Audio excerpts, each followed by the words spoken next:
akan melaksanakan kegiatan sunnah lainnya dan kegiatan wajib, sholat duhur, sholat duha, dan sholat asar. Tentunya ketika kita mau berangkat sholat, kita berwudu dulu gitu. Nah, untuk tata cara berwudu ketika berpuasa itu beda nggak ya? Beda nggak ya?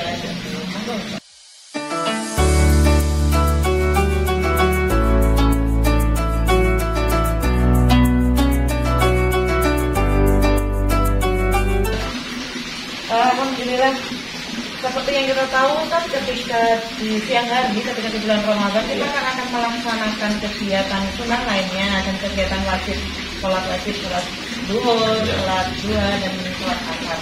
Tentunya ketika kita mau berangkat sholat, kita berwudu dulu gitu. Nah, untuk tata cara berwudu ketika berpuasa itu beda nggak ya? Beda nggak ya? Ya. Bismillahirrahmanirrahim. Memang ada sedikit perbedaan khusus di bulan Ramadan untuk hal berwudunya. Karena memang wudu di dalam sholat, khususnya dalam sholat itu adalah sesuatu yang harus sempurna juga. Maka dalam kaidah fikih kita disebutkan la yutimu wajib illa bihi fahuwa wajib. La yutimu bihi, tidak sempurna satu amal ibadah itu kecuali dia ikut, maka dia menjadi wajib.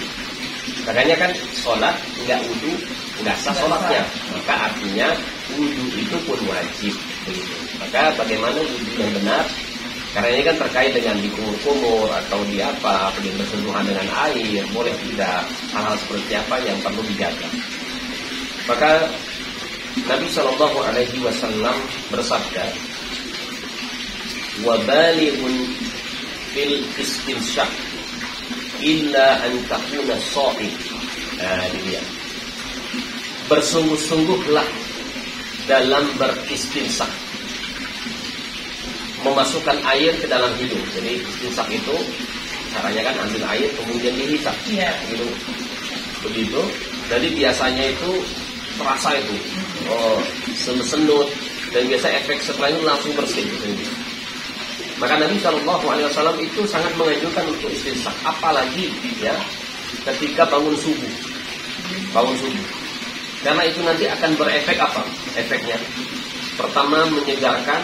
Yang tidak kalah penting, enggak ngantuan. Enggak ngantuan, karena dia langsung biasa bersin, langsung Masya Allah, luar biasa rasanya. Silakan dicoba istinsak. Kecuali, nah Nabi SAW ada pengecualian yang beliau sampaikan di akhir hadis, kecuali jika engkau berpuasa. Nah, Masya Allah, nanti kita itu tahu betul hal-hal yang memang perlu diperhatikan dan bagaimana suatu kondisi umatnya itu nggak bisa yang seperti itu. Masya Allah ya. Syekhul Islam Ibnu Taimiyah menjelaskan, adapun berkumur-kumur dan beristinsak, memasukkan air ke dalam hidung, dibolehkan bagi orang yang berpuasa berdasarkan kesepakatan para ulama. Boleh. Tapi ada catatan, tunggu dulu, ini belum selesai ya. Ada takutnya. Ya. Nabi SAW dan para sahabat juga berkumur-kumur dan beristinsak ketika berpuasa, akan tetapi dilarang berlebih-lebihan.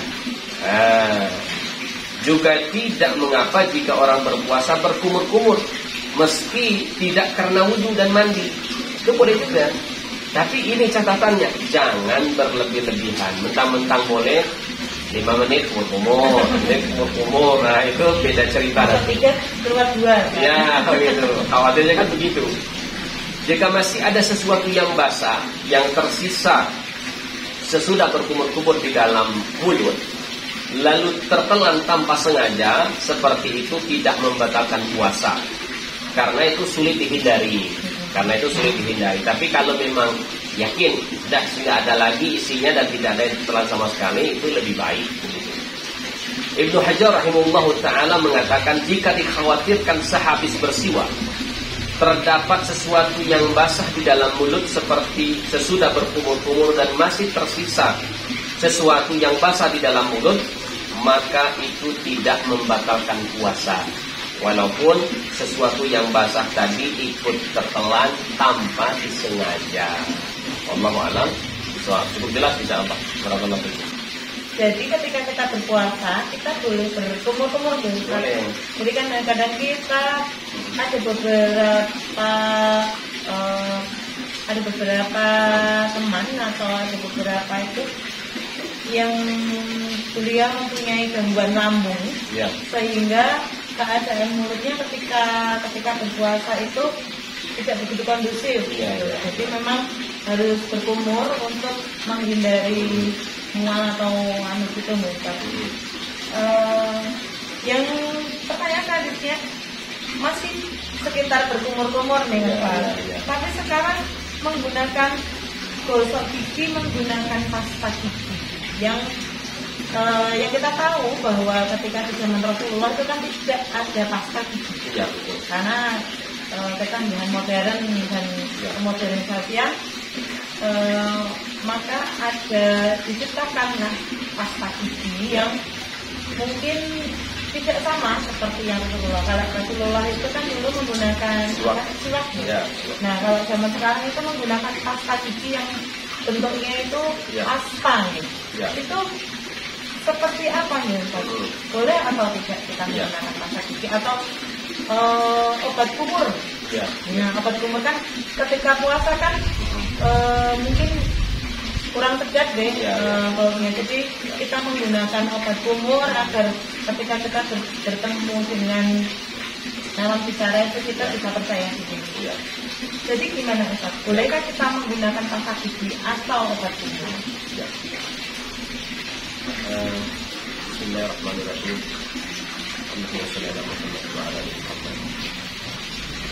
Pertama saya sedikit komentari tentang siwak dulu.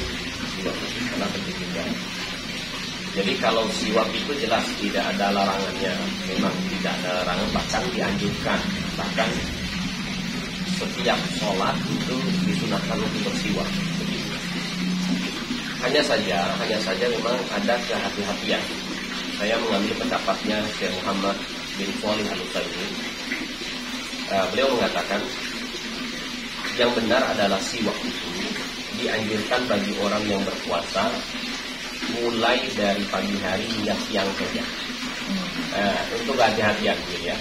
Jadi tidak sawaya-waya, tapi untuk sholat saja. Kemudian pakai siwak itu jangan siwak yang basah, siwak kering. Karena ada siwak itu ada siwak basah, ada siwak kering. Pakai siwak kering saja biar menjaga hal-hal yang tidak perlu, hal-hal yang bisa lengket terlalu begitu, sehingga ada yang masih ke dalam tertolak. Ini bentuk kehati-hatian saja, saya lihat begitu. Dan saya lebih condong pada pendapat yang ini begitu. Kemudian berkaitan dengan pasta gigi ya. Adapun menggunakan pasta gigi atau tadi obat kumur begitu ketika puasa ini lebih baik tidak digunakan Pak. Ya, karena begini.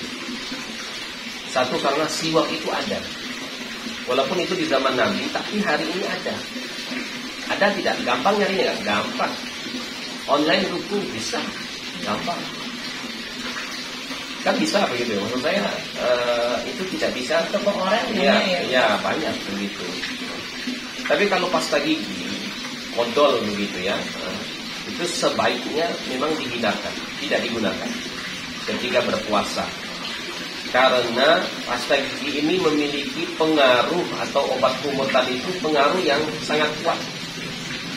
Sangat terasa sekali Pak, di mulut itu di gigi sangat terasa sekali. Bahkan anak saya sendiri begitu, aku mau pakai odol ini begitu, ada manis-manisnya. Ya kan? Bahkan ada anak saya sendiri ada ya, dimakan itu odolnya. Dimakan, enak, manis. Nah, begitu kan. Malah berbahaya kan, malah tertelan, malah khawatir itu malah tertelan baik rasanya baik ininya sehingga merusak ibadah siam Ramadan kita. Toh siwak masih ada juga begitu.